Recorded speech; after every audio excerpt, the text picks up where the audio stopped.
ఏపీలో TDP Janasena BJP కూటమి దూకుడు పెంచుతోంది. కూటమి ఎన్నికల ప్రచారంలో మరింత వేగం పెంచింది. ఇప్పటికే 6 నియోజకవర్గాల్లో ప్రజాగళం, వారాహి విజయోత్సవ సభలు నిర్వహించిన చంద్రబాబు, పవన్ కళ్యాణ్లకు తోడుగా ప్రధాని నరేంద్ర మోదీ ప్రచారం చేయనున్నారు. గత నెల చిలకలూరుపేట సభకు హాజరైన ప్రధాని మోదీ మరోసారి ఎన్డీఏ కూటమి తరఫున 4 బహిరంగ సభల్లో పాల్గొననున్నారు.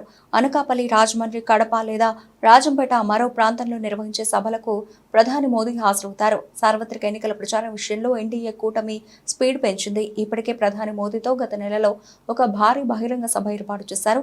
తాజాగా మరో 4 బహిరంగ సభలు ఏర్పాటు చేసేందుకు కూడా ప్రధాని కార్యాలయం నుండి గ్రీన్ సిగ్నల్ వచ్చినట్లు తెలుస్తోంది.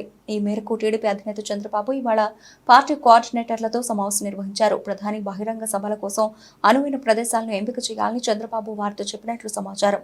బీజేపీ పోటీ చేస్తున్న అనకాపల్లి, రాజమండ్రి, రాజంపేట, కడపలో 3 సభలు ఖాయమయ్యాయి.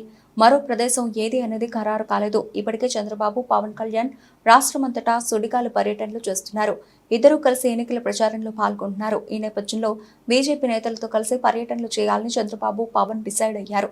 ఇందులో భాగంగా నిడదవోల్లో ఏపీ బీజేపీ అధ్యక్షురాలు దగ్గుపాటి పురంధరేశ్వరితో కలిసి ప్రచారం చేశారు. ఇంకా కొందరు బీజేపీ జాతీయ నాయకులతో కలిసి చంద్రబాబు ప్రచారం చేయనున్నారు.